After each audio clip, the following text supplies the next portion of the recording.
मंगलम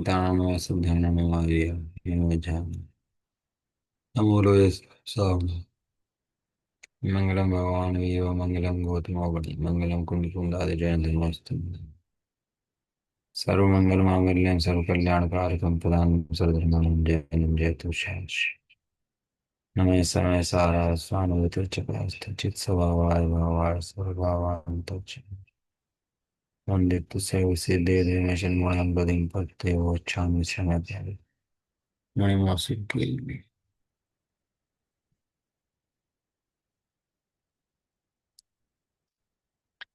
हाँ जी। फिर से मैं साढ़े सर्वश्रुति ज्ञान अधिकार गाथा नंबर 390 से 404। इसके अंदर मैंने गाथा पढ़ ली। गाथा पढ़ लिया अमृतचंद्र आचार्य की। टीका भी इसके अंदर अपनी हो गई थी, जिसके अंदर दो वस्तुओं का भेद ज्ञान दिखाया, जीव का और पुद्गल का, अजीव का। जीव का और अजीव का, फिर उसमें धर्म द्रव्य धन द्रव्य आकाश द्रव्य काल द्रव्य सभी द्रव्य आ गए ना। तो इसलिए भेद विज्ञान है। किस किस का भेद विज्ञान है? जीव का और अजीव का। वह धर्म का मूल यही है। जो जीव जीव और अजीव के भेद को जान जाता है, अजीव है सो जड़ है सो जीव नहीं है, जीव है सो जीव है, ज्ञान वाला है चेतना वाला है। ज्ञान चेतना में जितना पदार्थ है वो सब जीव द्रव्य है, और ज्ञान चेतना के अलावा जो कुछ है वो सब अजीव द्रव्य है। अजीव का लक्ष्य छोड़ना और जीव का लक्ष्य करना, जीव वस्तु की अपनी पहचान करना, यही धर्म का वास्तव में मर्म है। और इसके अलावा धर्म कहीं है नहीं। लोग जाते हैं किसी को भी गुरु मान लेते हैं और उनसे धर्म का उपाय पूछते हैं। जिसे धर्म का उपाय नहीं पता, धर्म नहीं पता, वो धर्म के बारे में भी बता नहीं सकता। ये धर्म करने के लिए मंद विशुद्धि पूर्वक जाता है, और वे ऐसा उपाय करते हैं कि यह अचेत हो जाता है। पहले ही अचेत घूम रहा था और उन्हें सुनने के बाद भी अचेत हो जाता है, लेकिन हमारे कुंद आचार्य देव और सर्वज्ञ भगवान ऐसा उपाय करते हैं जिससे यह जीव यहाँ से सीधा निकलकर मोक्ष में जाए और अपने स्वरूप का आनंद प्राप्त करे। मोक्ष में कोई किसी को कुछ देगा नहीं, कोई मोक्ष बाहर से आएगा नहीं, कहीं लेने देने की व्यवस्था यहाँ पर नहीं है, जगत के अंदर नहीं है कि कोई किसी को ले और कोई किसी को दे। अपनी वस्तु की प्राप्ति हो जाएगी और अपनी संपूर्ण वस्तु तू ही है, ये पता लग जाएगा। अपने स्वभाव के अंदर से कहीं बाहर से कुछ आता नहीं है कि बाहर से कोई सुख देगा, बाहर से कोई ज्ञान देगा, बाहर से कोई गुण देगा तो तेरे गुण होंगे। ऐसा नहीं है, तू अपने आप में परिपूर्ण है। अभी वर्तमान में भी सभी द्रव्य अपने आप में परिपूर्ण हैं, एक दूसरे का कुछ भी नहीं करते। कुछ भी नहीं करते, निमित्त रूप से भी कुछ नहीं करते, व्यवहार से भी कुछ नहीं करते, न कुछ सुधारते न कुछ बिगाड़ते। जिस समय जीव ये बात समझ जाता है, उस समय निर्भर होकर के आनंद के घूंट पीने शुरू कर देता है। इसी का नाम सम्यक दर्शन है। अपनी वस्तु को अपने आप प्राप्त कर लेता है। देखो क्या कहते हैं यहाँ पर। अब जयचंद जी छावड़े जी का भावार्थ है यहाँ पर इन गाथाओं के ऊपर। पढ़ते हैं देखो। हाँ।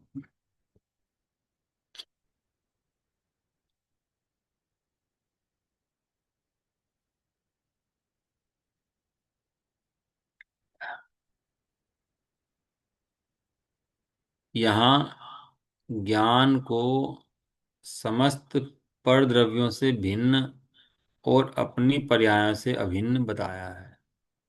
पर द्रव्यों से कैसा है? भिन्न। और पर्याय के दो भेद होते हैं, एक तो होती है व्यतिरेक, प्रतिक्षण चली जाती है, उसका नाम व्यतिरेक पर्याय होती है। और एक गुण भेद होता है, उसको भी पर्याय बोलते हैं।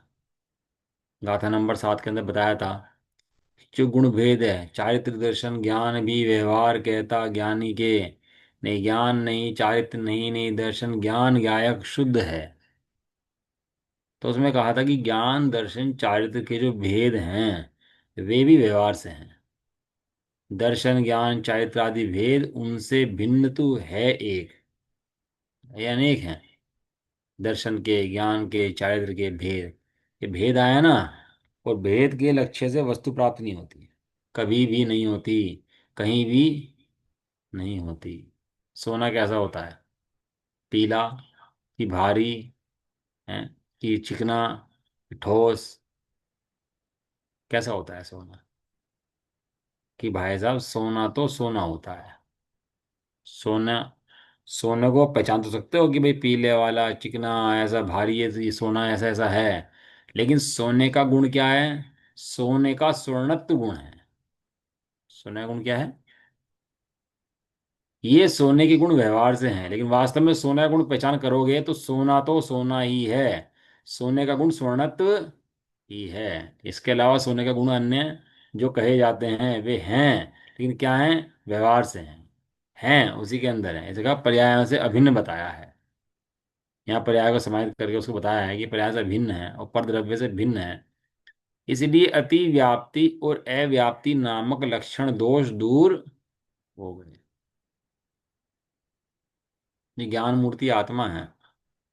ज्ञान मूर्ति आत्मा का लक्षण भी ज्ञान बताया। अनंत गुण है, ज्ञान मूर्ति आत्मा के अंदर अनंत गुण है। लेकिन अन्य गुणों से पहचान करने जाए तो अति व्याप्ति या अव्याप्ति दोष आता है।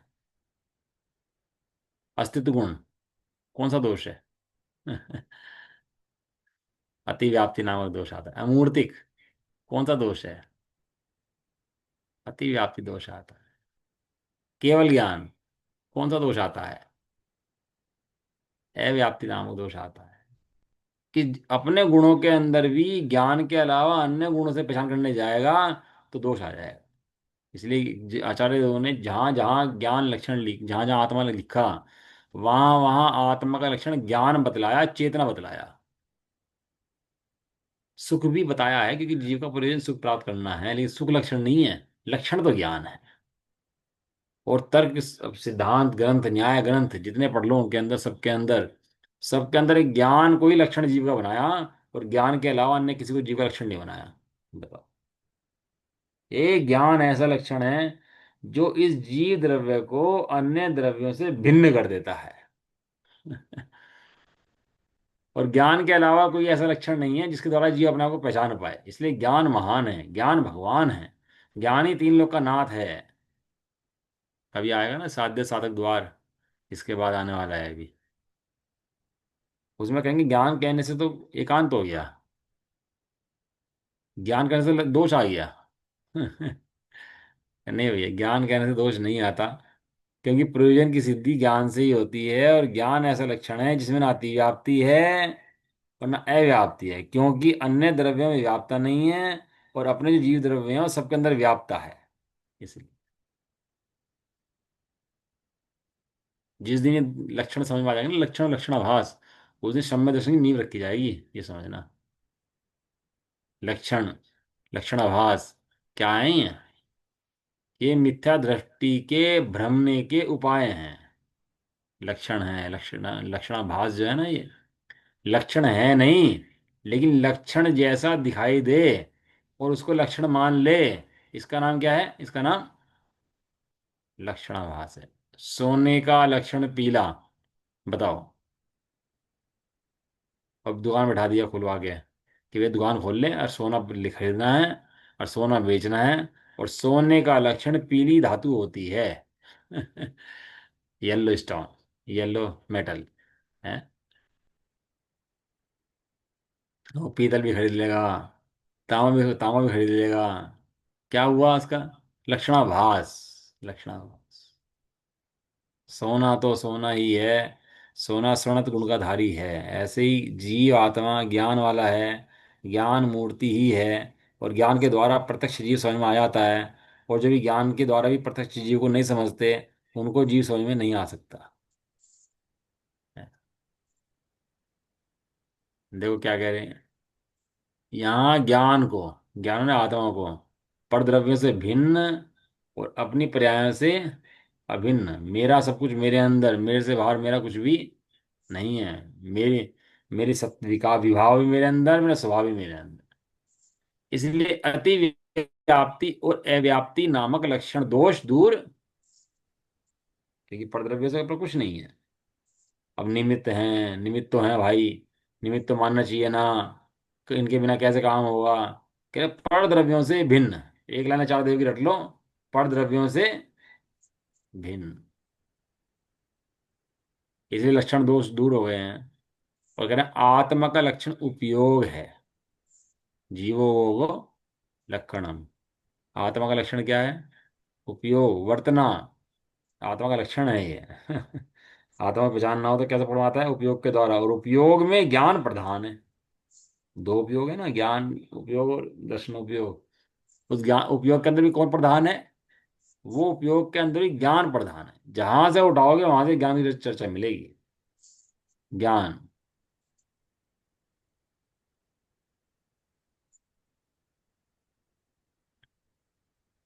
आत्मा का लक्षण उपयोग है। आत्मा उपयोग के बिना नहीं रह सकता। आत्मा उपयोग, उपयोग उपयोग के दो भेद हैं, ज्ञानोपयोग और दर्शनोपयोग।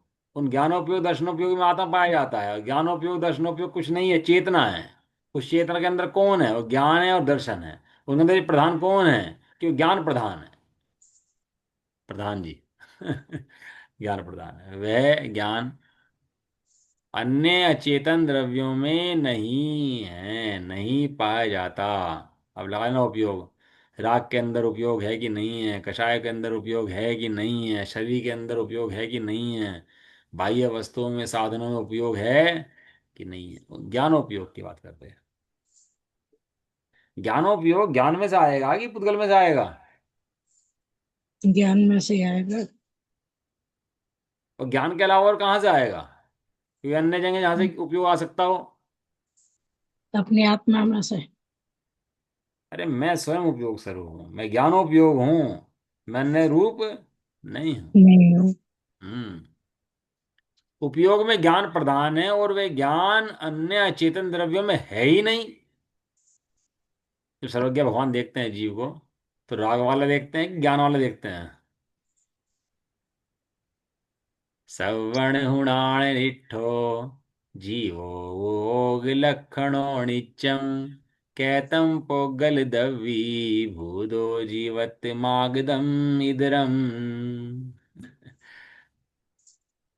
जीव का लक्षण सर्वज्ञ देव ने उपयोग देखा। और वो पुद्गल कैसे हो सकता है? तो ये बता। सर्वज्ञ देव देख रहे हैं कि तू जीव है? तू उपयोग वाला है। तो पुद्गल कैसे हो सकता है? पुद्गल के काम को कैसे कर सकता है? पुद्गल रूप कैसे होगा तू, ये बता। जबकि व्यवस्था ये है कि एक द्रव्य अन्य द्रव्य रूप कहीं भी हो सकता नहीं है। वह चेतना, वह ज्ञान अन्य द्रव्यों में है ही नहीं। जिसने चेतन मूर्ति आत्मा देख लिया, उसे पता लग जाता है कि राग जो है ना, ये लक्षण पुद्गल का है, जीव का नहीं है। किसको देखने के बाद?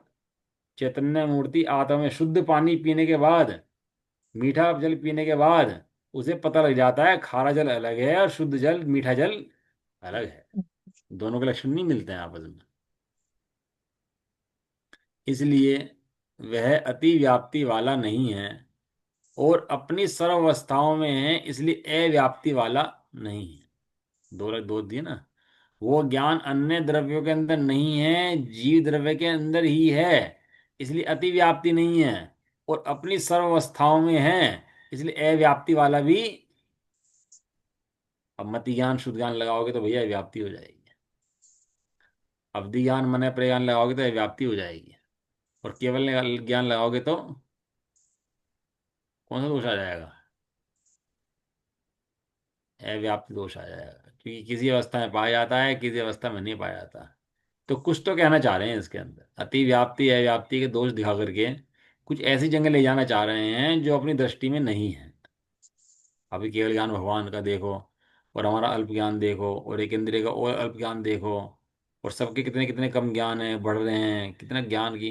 ये सब ज्ञान नहीं है, ये ज्ञान की कलाएं हैं। ज्ञान तो इनसे भिन्न है जो इनके अंदर नहीं है। केवल ज्ञान में ज्ञान नहीं है। क्या बात कर रहे? मति ज्ञान शुद्ध ज्ञान के अंदर ज्ञान है ही नहीं। इंद्रिय ज्ञान के अंदर ज्ञान है ही नहीं। जो ज्ञान इंद्रियों से उपजता है उसे इंद्रिय ज्ञान कहते हैं, है ना? मति ज्ञान की परिभाषा क्या है? जो ज्ञान इंद्रिय और मन के माध्यम से होता है उसे इंद्रिय ज्ञान कहते हैं। जो ज्ञान इंद्रिय के माध्यम से उपजता है उसे इंद्रिय ज्ञान कहते हैं, उसे इंद्रिय ज्ञान कहते हैं। लेकिन ज्ञान, ज्ञान इंद्रियों से नहीं उपजता, ज्ञान तो आत्मा में से उपजता है। कि ज्ञान का बीज वो आत्मा के अंदर रखा हुआ है, इंद्रियों के अंदर नहीं रखा हुआ। ऐसा, इसलिए उस ज्ञान लक्षण के अंदर ना तो अतिव्याप्ति है और ना व्याप्ति है। अव्याप्ति है। इस प्रकार ज्ञान लक्षण कहने से अतिव्याप्ति और अव्याप्ति दोष नहीं आते हैं। एक ज्ञान पकड़ लो बस, मोक्ष ना हो जाए तो गारंटी ले लेना है, एक बस एक ज्ञान, एक ज्ञान मत छोड़ देना बस। और जिसने ज्ञान को छोड़ दिया वो संसार में भरमेगा, और जिसने ज्ञान पकड़ लिया वो संसार से निकल जाएगा। बस एक ज्ञान ज्ञान ज्ञान ज्ञान। अभी दुख है भैया संसार के अंदर, बहुत दुख है, एक इंद्रिय के दुख हैं, दो इंद्रिय के दुख हैं, वो रोएगा धोएगा दुखी होएगा। हैं, इतने दुखी होने से क्या हो रहा है इसका संसार के अंदर? तो ज्ञान बदल के जड़ रूप हो गया, कि जड़ बदल के ज्ञान रूप हो गया। और नरक के दुख से देखेगा तो बहुत दुखी हो जाएगा, और तिरंचों के दुख देखेगा तो और दुखी हो जाएगा। जितने जितने गुण स्थान बढ़ेंगे और जैसी जैसी सामर्थ्य बढ़ेगी, उतना उतना बाहर में चित्त खेद होना बंद हो जाएगा। दया दान ये सब होने बंद हो जाएंगे, क्योंकि ये विकार हैं, श्रावक के लिए अपनी भूमिका अनुसार पालने योग्य हैं। लेकिन जैसे जैसे गुण स्थान बढ़ते हैं इनका भाव छूट जाते हैं ये। जैसे पहाड़ पे चढ़ने पर यात्री के कपड़े आदि छूटते चले जाते हैं, सामान छूटते चले जाते हैं, ऐसे ये दया दान करुणा अनुकंपा ये सब छूटते चले जाते हैं। इन्हें तो इनके हृदय में दया है ही नहीं भाई साहब। अरे दया क्या करे, ये तो दया मानता है वो दया है ही नहीं वास्तव में। पहले दया करो अपने पर। क्या दया करो अपने पर? अपने को ज्ञान स्वाभाविक देखो, पहले अपने पर दया करो। अपनी दया का पता नहीं है, सिद्ध बनेंगे। अब सिद्ध की क्या कल्पना मन में कर रखी है? कि सिद्ध क्षेत्र पे जाएंगे, वहां पर बैठ जाएंगे हाथ पर रख के, सिद्ध सिद्ध है। अरे ज्ञान तेरा सिद्ध है, तो ज्ञान मुक्त है। तो ऐसे ज्ञान को जानते नहीं और सिद्ध के नाम पर ऊपर देखना शुरू कर देता है। सदाकाल जीव को प्रयाण की आदत ही है। लेकिन ये आचार्य देव ज्ञान से हटते नहीं है, ये कहते हैं ज्ञान है सो भगवान है, बस ये समझ। यहाँ ज्ञान लक्षण कहने से अति व्याप्ति व्याप्ति दोष नहीं आते। यहाँ ज्ञान को ही प्रधान करके आत्मा का अधिकार है। आत्मा का अधिकार किस चीज से है? ज्ञान प्रधान। गुणों के अंदर प्रधान कौन है उसके? ज्ञान। कि जी हम आए चाहे हमारा महामंत्री आए, एक ही बात है भैया। महामंत्री ने संदेश दिया कि राजा ने संदेश दिया, दोनों बातें एक ही हैं, दोनों बातों के अंदर फर्क नहीं है। ये ज्ञान कौन है? ये प्रधानमंत्री है, आत्मा राजा का। आत्मा का अधिकार है। देखो आचार्य कुंदन देव सबसे बड़े आचार्य, सबसे समर्थ आचार्य अपने जैन धर्म के। और उसके अंदर भी समय सार नामक ग्रंथ, उसमें उनकी सबसे महान कृति, सबसे महान रचना, और सबसे पहले पढ़ने और पूजनीय है समय सार। और समय सार के अंदर भी क्या विषय सबसे प्रधान? कि समय सार के अंदर भी ज्ञान सबसे प्रधान है। और ज्ञान भी कहाँ से आया? कि ज्ञान कहीं और से नहीं आया, वो जो तेरा ज्ञान है ना, जो तेरी महिमा है, वो यहाँ पर लिख दी उन्होंने ला करके। वो किसी और की ज्ञान की महिमा नहीं है, वो तेरे ही ज्ञान की महिमा है। अब करें क्या? तेरा ज्ञान इतना महिमावान है, तो करें क्या? क्या बताएं और इसके अलावा?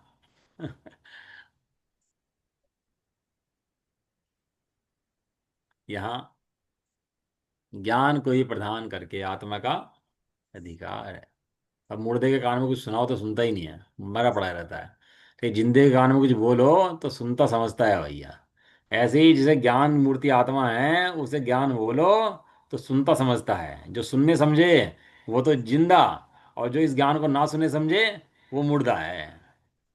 गाते रहो गीत बैठ के ज्ञान के सामने उसके, वो समझता नहीं है। लेकिन जो समझदार होता है वो समझ जाता है भैया, ये विषयों से बचना है, दुख से बचना है, मुक्ति को पाना है। तो इस जगत में शरणभूत एक अपना ज्ञानानंद मूर्ति आत्मा ही है। और ज्ञानानंद मूर्ति आत्मा को छोड़कर इस जगत में अन्य कोई भी शरणभूत नहीं है। श- चार शरण नहीं है, शरण एक है। वे चार शरण भी क्यों हैं? क्योंकि तुझे एक तीर्थ शरण पहुंचाते हैं, इसलिए वे चार शरण हैं। यदि वो तुझे तीर्थ शरण में ना पहुंचाते तो वे भी शरण ना होते। यहाँ ज्ञान को ही प्रदान करके आत्मा का अधिकार है, क्योंकि ज्ञान लक्षण से ही आत्मा सर्व परद्रव्यों से भिन्न अनुभव गोचर होता है। ज्ञान लक्षण से ही, शब्द क्या लगाया, एव।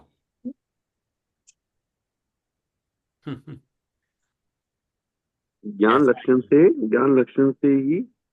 से ए, ही, एक ज्ञान ए, लक्षण है उससे ही, और ज्ञान लक्षण के अलावा किसी से नहीं।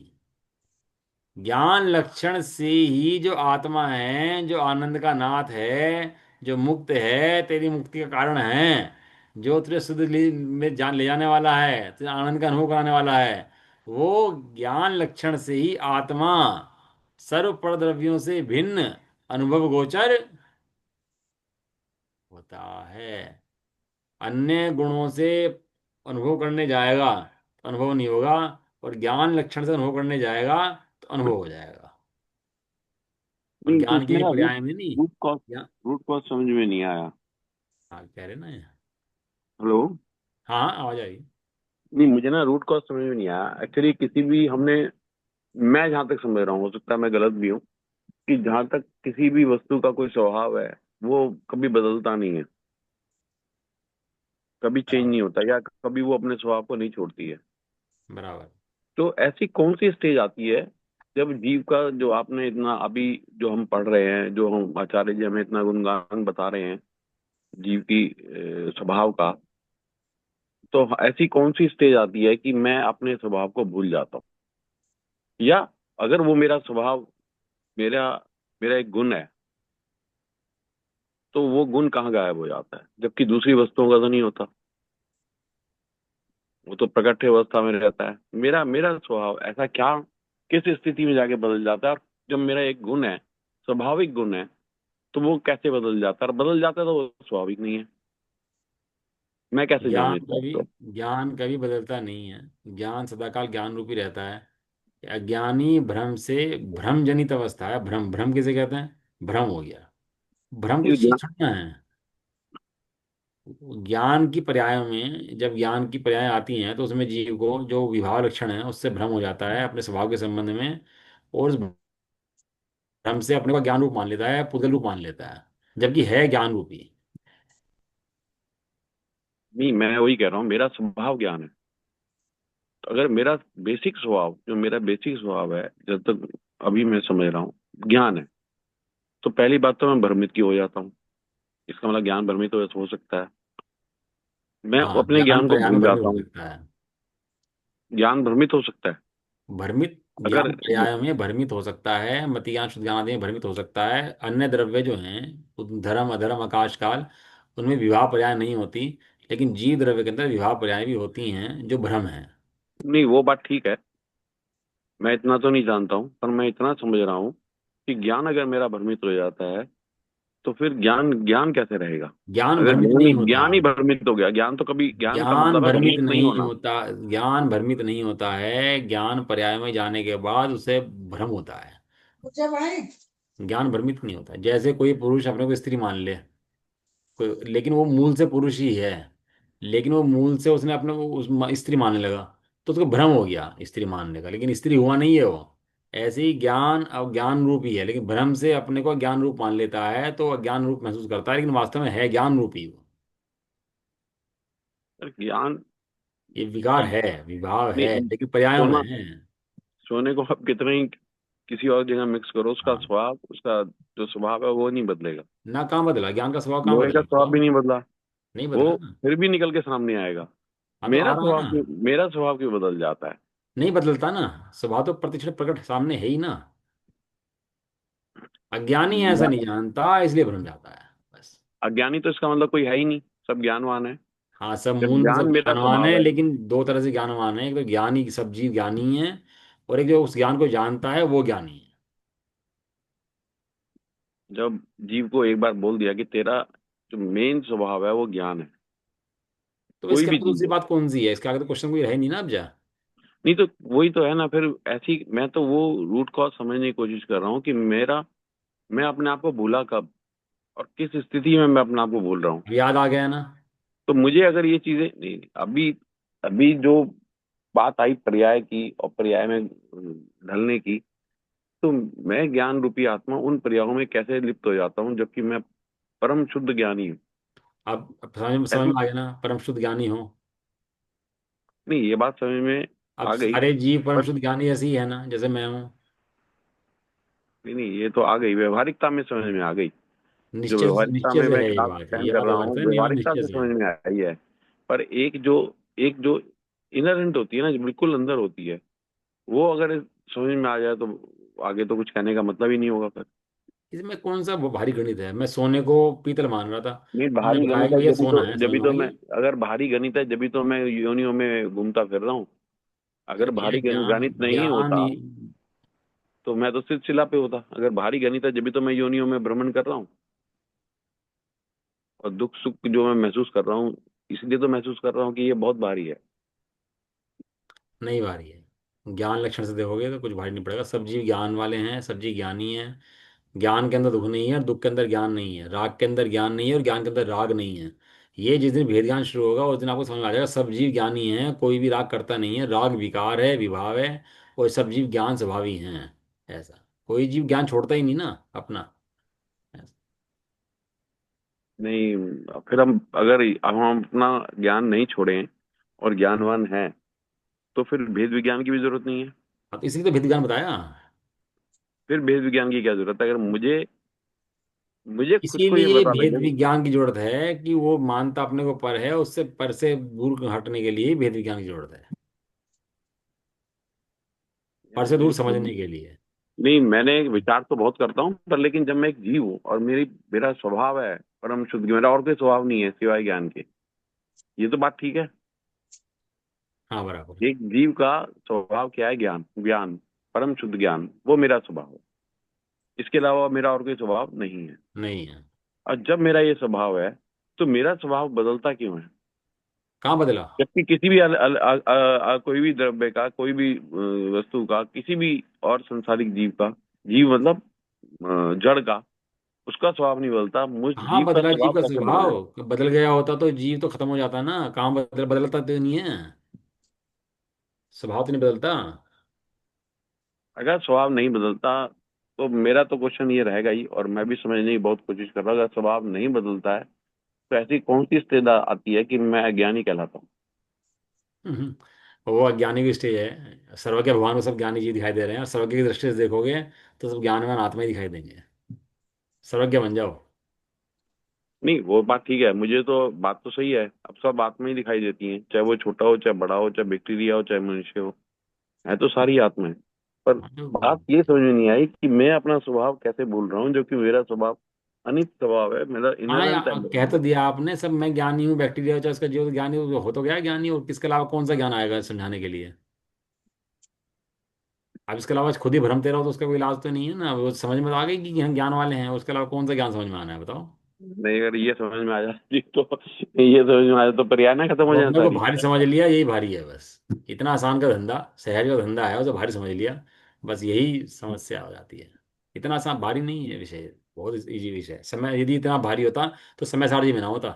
नहीं, इतना वो बात समय ठीक सारजी है। ने इजी कर जितनी दिया। जितनी मैं ज्ञान को अभी सुन रहा था, अभी समझ रहा था, फिर मेरा यही है कि ज्ञान में अगर मैं कुछ भी हूँ, मैं परम ज्ञानी हूँ, तो मेरे लिए तो कोई चीज भारी है ही नहीं। लेकिन वो क्या, वो क्यों ऐसा हो जाता है?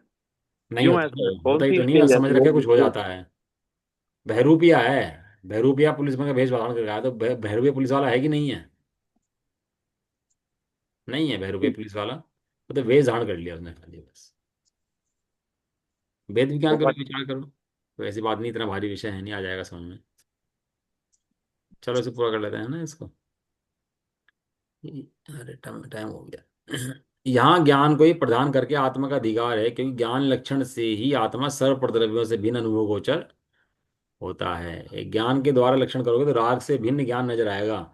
ज्ञान एक समय की पर्याय है, विकार है, विभाव है, आता है चला जाता है, लेकिन ज्ञान सदाकाल रहने वाला है, शाश्वत है, ना आता है ना जाता है। वो अपनी संपत्ति सदाकाल बनी रहती है, इसलिए अनुभव करना चाहो तो अनुभव हो सकता है। किसको? छद्मस्तों को।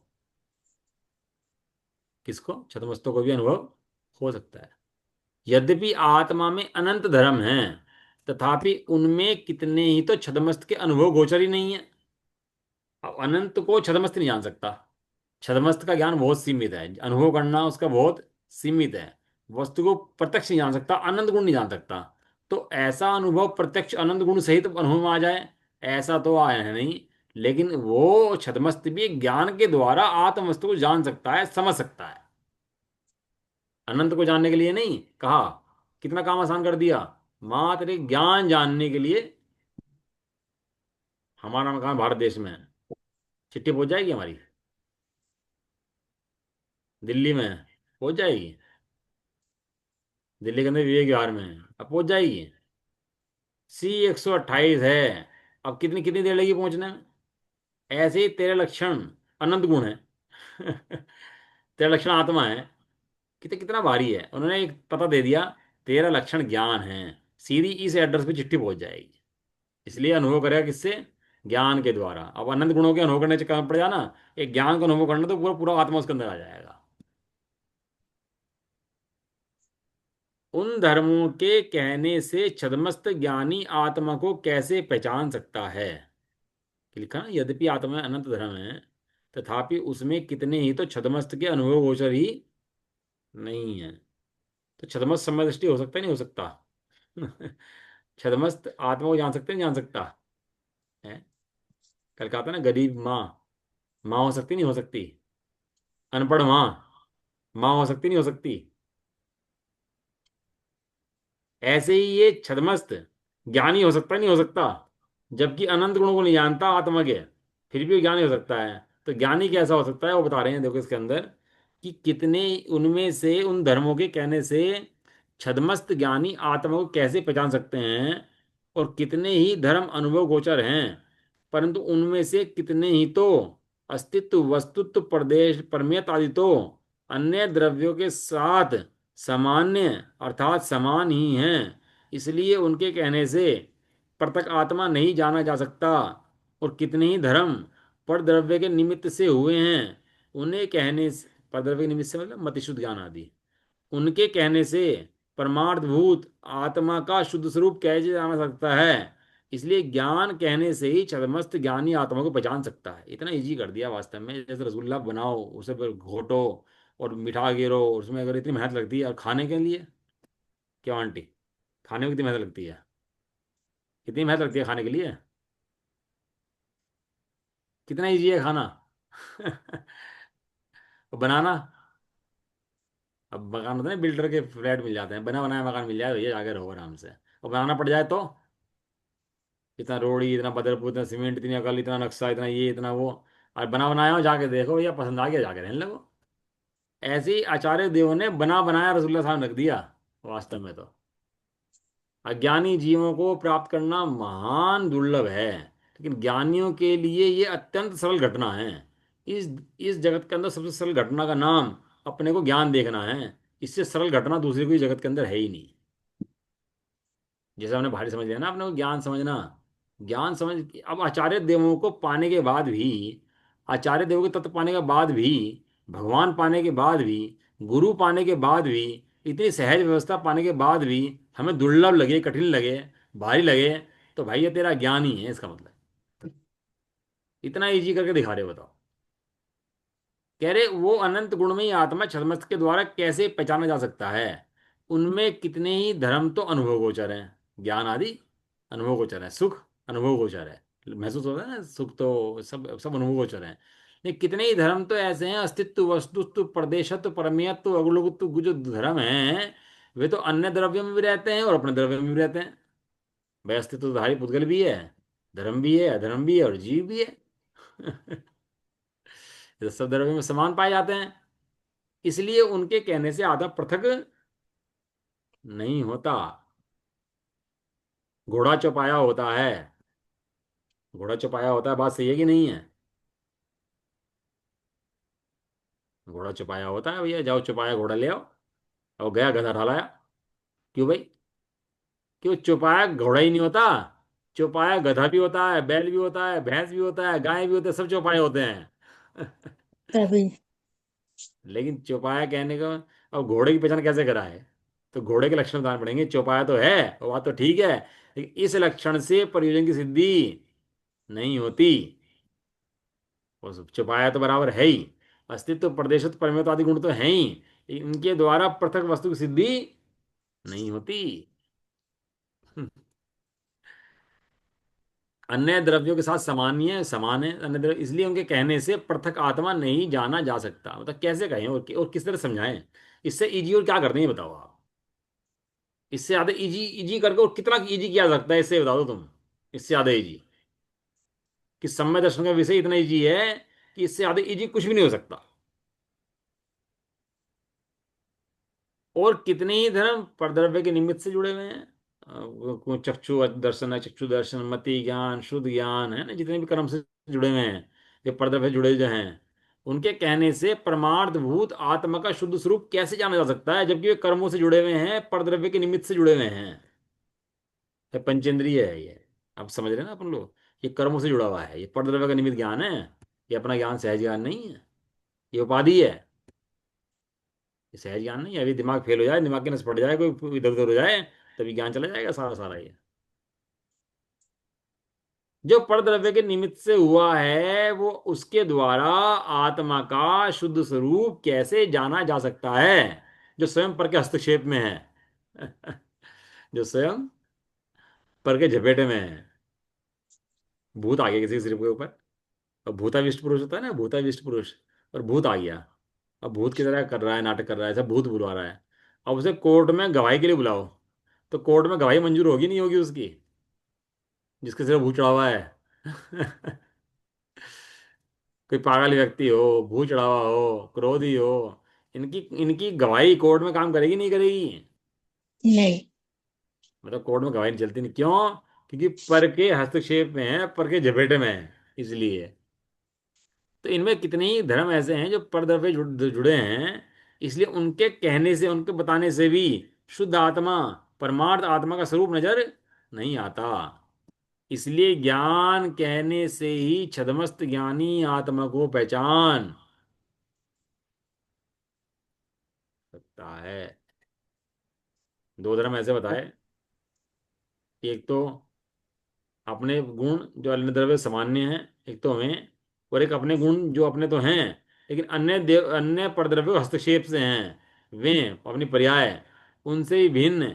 जो अपने शुद्ध ज्ञान स्वरूप को देखेगा वो तो आत्मा पहचान लेगा आत्मा कैसा होता है, और जो शुद्ध ज्ञान स्वरूप को नहीं देखेगा वो आत्मा को नहीं पहचान सकता भाई, कि आत्मा कैसा होता है। क्लियर है?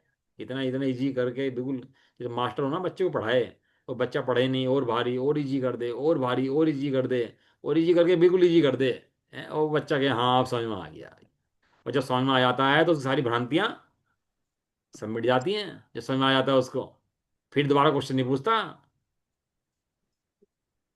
क्योंकि समझ में आ गया है। अब समय तो देखो हो गया, और अभी विषय इसका है। इसलिए ज्ञान कहने से ही छदमस्त ज्ञानी आत्मा को, कोई भी हो छदमस्त, संगी पंचेंद्रिय होना चाहिए, बुद्धि कितनी कम हो, पढ़ता कम हो, लिखता कम हो, चाहे जो करता हो, लेकिन ज्ञान कहते ही साक्षात उसे आत्मा प्रत्यक्ष हो जाना चाहिए। ज्ञान प्रत्यक्ष। यहाँ ज्ञान को आत्मा का लक्षण कहा है, इतना ही नहीं, किंतु ज्ञान को ही आत्मा कहा है। ज्ञान का लक्षण आत्मा है कि ज्ञान आत्मा है? देखो समय हो गया, अब कल कर रहे हैं चर्चा इसके। मार माल है भैया, क्योंकि सारा समय सार पढ़ ले और अपने को ज्ञान ना देखे तो समय सार पढ़ा नहीं है। और समय सार की एक गाथा पढ़े और अपने को ज्ञान देख ले तो समय सार पूरा पढ़ लिया है। बिल्कुल सही बात है। किसने पढ़ा था? स्वामी जी ने शुरू की दो तीन गाथाएं पलटी, चार पांच पेज पलटे, जब शास्त्र हाथ में आया तो बोले अरे ये तो सिद्ध बनने का शास्त्र है। इतने शास्त्र पढ़े उन्होंने आज तक, इतने सिताम्बरी के पढ़ लिए, इतने और ही पढ़ लिए, किसी शास्त्र के लिए महिमावाचक वचन नहीं निकले। लेकिन जिस क्षण समय सार हाथ में आया, उस क्षण ही बोले ओहो, यह तो अशरीरी होने का शास्त्र है, यह तो सिद्ध बनने का शास्त्र है, ये कहाँ था अब तक? और दामोदर सेठ ने दिया, और दो तीन पेज पलटे तो एकदम दिख गया, अरे शुरू की पांच छह गाथाएं पढ़ी तो ये लग गया अरे इसके अलावा तो मर्म कहीं है ही नहीं, सारे सर्वज्ञ यही है, भगवान ये समय सारी है, इसके अलावा कोई भगवान है ही नहीं। जिसे इतनी महिमा इस समय सार के अंदर से आती है ना, वो समय सार की पूजा करता है और अपने समय सार की पूजा करता है।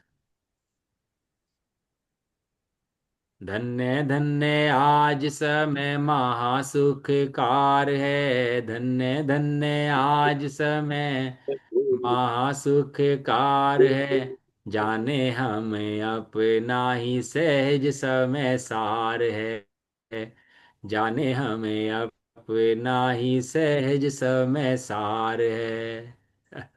आज धन्य समय आया वास्तव में, जब मैंने समय सार जाना। एक इंद्रिय दो इंद्रिय रूलता रहा, काटता पीटता रहा, उसे मारा, कटे पटे मरे, भय लालच वो सब लगा पड़ा। लेकिन आज मैंने आत्मा शुद्धात्मा जान लिया है, आज मेरे सिर से सारा बोझा हट गया। चलो भैया अपने समय सार को जानो बस, और कुछ नहीं है। अपना समय सार तीन लोक का नाथ है, त्रिभुवन त्रिभुवन नाथ है, त्रिलोक पूज्य है, ऐसा। निज निधि निज में बता। एक बताई है अनंत उपकार है, के लिए जिन वाणी माँ को वंदना अचकार है। नो वर्ड में कर।